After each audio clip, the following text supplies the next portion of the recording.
As competition for dollars, customers, and allegiance gets increasingly fierce, marketers start competing even higher in the funnel. Plus, fragmentation of audiences and content means that attention is difficult and expensive to garner, and being remembered is nearly impossible. Marketing and sales are full of myths, misconceptions, and even flat-out lies, so join us as we exit the echo chamber and arm ourselves to acquire attention. Hello, and welcome to the Rethink Marketing Podcast. I'm Nick Smith, joined by Mr. Marketing, the mercurial manager of meritorious marketing, Colin Jeffries. That is quite the alliteration by number of words, but mostly by number of syllables, Nick. I'm pretty impressed. I was stretching on that one. I had to pull up the thesaurus and everything. Yeah, mercurial. I appreciate meritorious. Solid alliteration all around. Well, kind of going back to the arms race for a second, I was trying to think where to fit in militant, and it just didn't feel right with your persona, Colin. Yeah, I appreciate that. The militant marketer doesn't really come across as too friendly, I would say. Buy my stuff right now, or I will kill you. Right, exactly. Good stuff. Well, hey, Colin, I'm really excited about this topic, the arms race for attention. This is something that's been going on for quite some time, and I think what's happening is there's more and more salespeople, more and more marketers, more and more content, and how are you going to dig through all that noise and actually make a decision? No, I'm excited about this topic as well, namely from the marketing perspective, because it seems like a lot of organizations are playing catch up when it comes to the attention economy, and many are way over the top. I get emails from SDRs, BDRs offering me $50 or $100 gift cards just for a 15-minute meeting. I see people on LinkedIn and their title on LinkedIn is got 15 minutes, get a free X, right? AirPods, iPhone, you name it. Crazy stuff that people are giving away for attention, maybe not even relevant attention. And then on the flip side, from a marketing perspective as well, we're seeing it big organizations putting on unique and exclusive experiences and events for customers and potential customers. So it's really interesting to see how people are competing for attention. And once you get that attention, being remembered, having that word of mouth, those are separate entities entirely. So really excited to kind of dive in and talk about hopefully some solutions to breaking into the attention economy here, Nick. Absolutely. Totally agree with you. So there's something that I found really interesting the other day. I was looking at the number of different SaaS companies out there. And I think this is important because with SaaS companies, yes, they have a product that's maybe software, but a lot of times they really become sales and marketing organizations because, hey, once the product is built, you've got an unlimited amount of it. It's on tap. You can sell it all day, every day. And so if you look just 10 years ago, there was only a few hundred SaaS companies out there. And now if you look today, there's thousands and thousands, and there's more opening up every single day than we started with even just 10 years ago. So it's just crazy the amount of SaaS companies that are proliferating. And I think it's, partly because it's highly profitable to sell SaaS. But the challenge with that is now you've got these sales and marketing organizations that are all competing for the same audience pool. They're all trying to sell competing products, and they have these big inflated budgets that are fueled by, venture capital, private equity. And high margins. Exactly. And then they also are using automation to increase the amount of marketing, to increase the amount of outbound activity. So you've got all these factors which are increasing the amount of noise, and yet the audience of buyers isn't growing nearly as fast as that amount of noise. Well, and if I can pile on a little bit, not only is the noise growing, but it's growing across channels. Think about how many SaaS companies now are using TikTok as a B2B platform. They were already using LinkedIn. They were already using Twitter and Facebook and Instagram. Now on TikTok, I know a lot of organizations from the B2B space dove in on Clubhouse 110% as well. They were hosting their own rooms. They were bringing people in. They were connecting with experts and leveraging influencers. There is so much activity going on. It feels like a lot of churning and burning, so to speak, but really not a lot of traction being made. So, Nick, what are marketers in crowded spaces? What are salespeople, particularly in SaaS companies? And I think this correlates to AI as a service, to analytics as a service, et cetera. How do they stand out? Any recommendations from your experience? Yeah. Actually, there's a guy I follow on LinkedIn named Mike Verrett, and he said something that really stuck with me. He said, when you're trying to communicate about yourself, there's really three things that you need to be. And you can just be one of the three or two of the three. But you either want to be first, best, or different, right? So either first, best, or different. And I was like, oh, wow, that makes a whole lot of sense. And so I think that, for example, I work in a marketplace where we use differentiation as our strategy. And so the more different you are, if you're quirky, if you're weird, if you're maybe a little bit humorous, something that the competition isn't doing, it makes you more memorable. And so my whole goal when I'm trying to go out to market is I want to earn a piece of real estate in somebody's mind. And so the more different I can be, that's going to increase my chances of gaining that spot in their memory. And let's clarify too, authenticity is not different. Humor is not different. It might be part of being different, but humor in and of itself is not a big differentiator. Customer service in and of itself, not a differentiator. Costco does a great job where people, and there's a lot of internet humor around this, buy Christmas trees in October or November and then return them in January. And Costco takes them back because they are incredible at customer service and returns. That is a big differentiator for them. Not every organization can do that. Not everybody can pull that off, but maybe that is something that you can hang your hat on. For most organizations, though, I would argue that there's a fine line between what is our specific one differentiator, that nail that we hit with that hammer every single time, and something that's a little bit kitschy. Like if we're the funniest insurance company, are we the best insurance company? Are we the kitschiest insurance company? It gets really dicey when you start to granularize or get into the minutia to figure out how do we compete? How are we different in a very crowded market space? And then how do we build a lot of content around that? Having a content engine that's really funny when your differentiator is we are highest quality, the two things maybe don't align. And that can be really challenging for marketers and for salespeople to try to manage customer expectations with the marketplace if the content engine is different than the differentiators. I really like that. Nick, I rambled a little bit. I apologize for that. Sorry to our audience. But one thing that is really challenging is a lot of companies are rushing to AI and to automation to really empower their marketing teams and sales teams to get more done faster with fewer resources. That helps that margin. But AI is only as good as the inputs. And if we are spewing a litany of differentiators instead of hammering one or two major differentiators, if we're not first, if we're not best, we have to be different in a memorable way, in a way that gets attention. That's what this episode is about. So any guidance that you would give to folks who are trying to really manage their automation?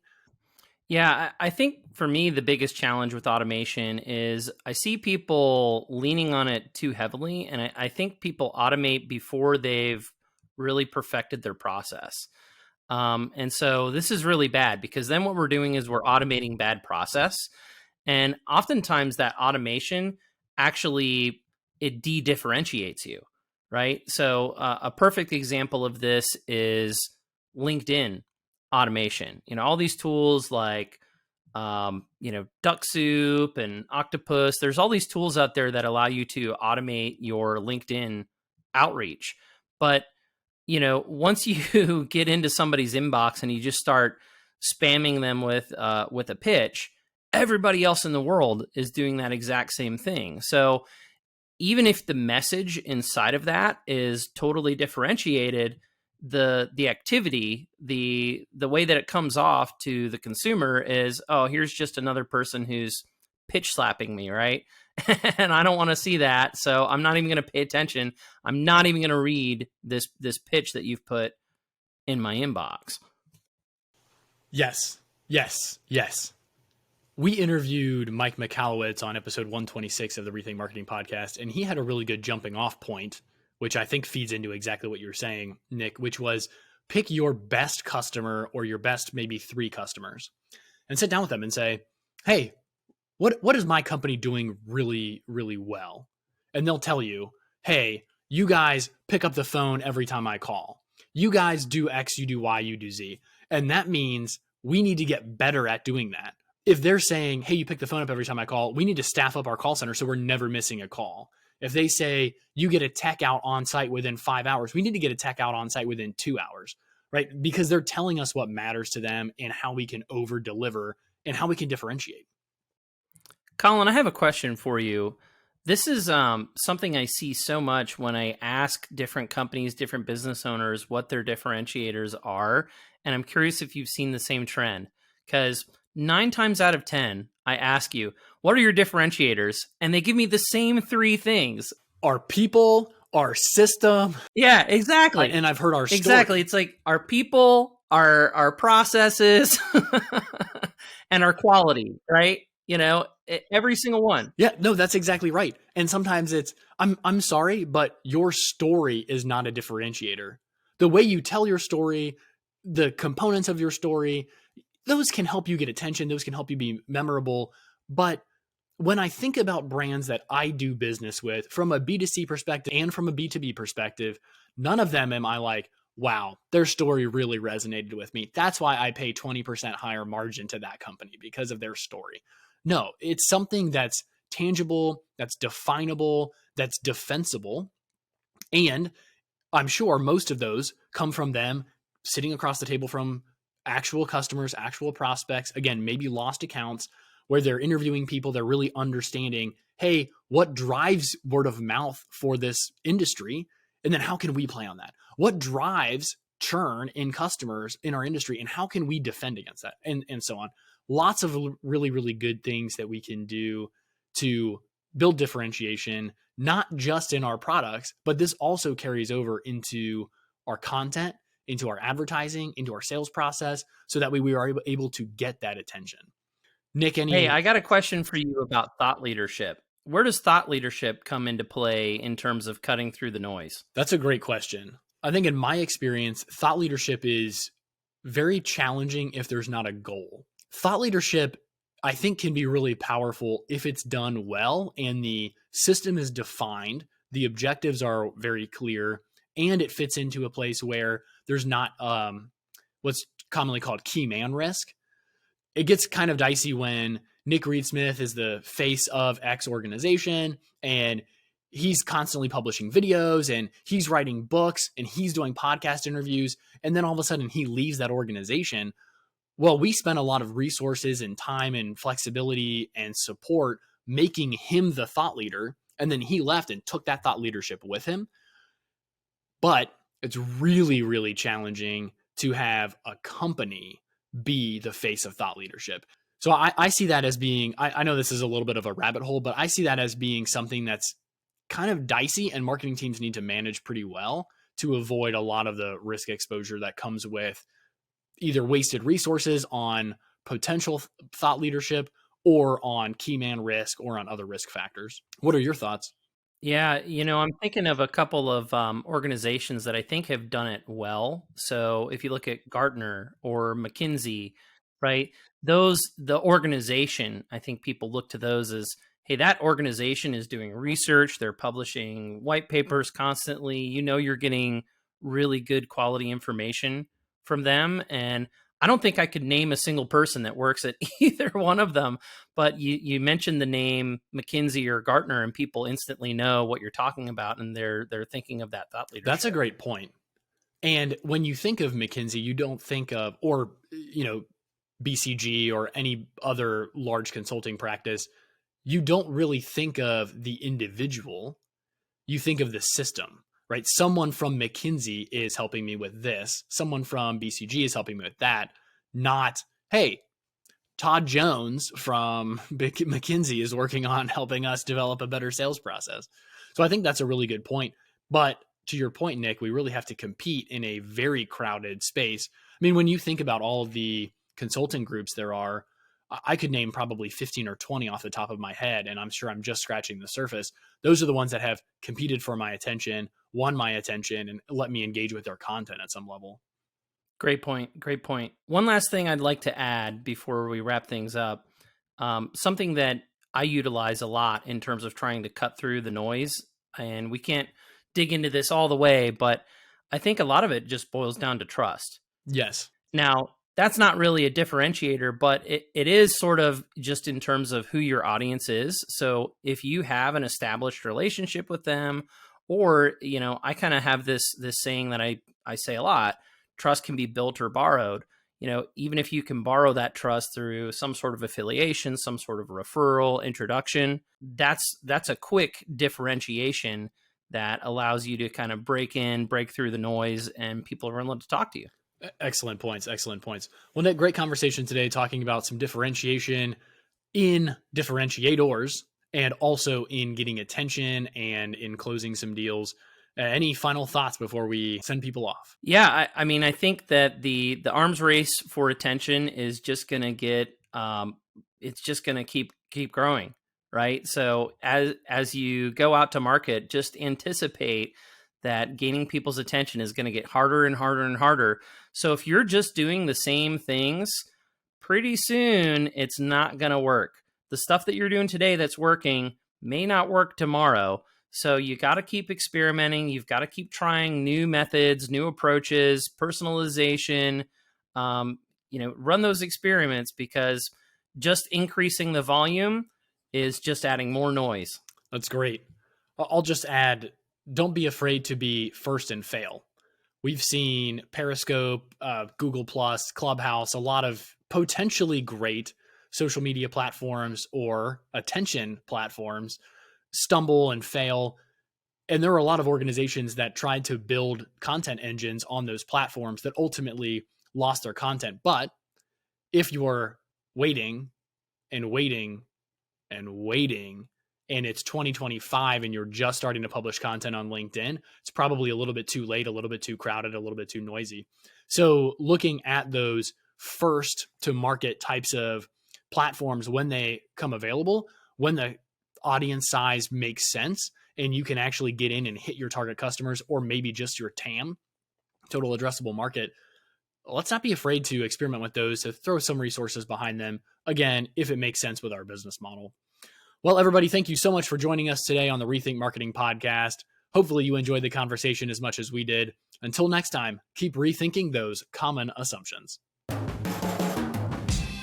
I used to believe a lot of myths that hinder marketing. And I bought into the classic misconceptions haunting sales. Join us as we escape the echo chamber each week to shed some light on how to interpret sales and marketing advice. Can't wait until next week for another episode? Visit rethinkmarketingpodcast.com to listen to our archives, connect with us, or request your very own limited edition Rethink Marketing t-shirt. Until next time, keep rethinking those common assumptions.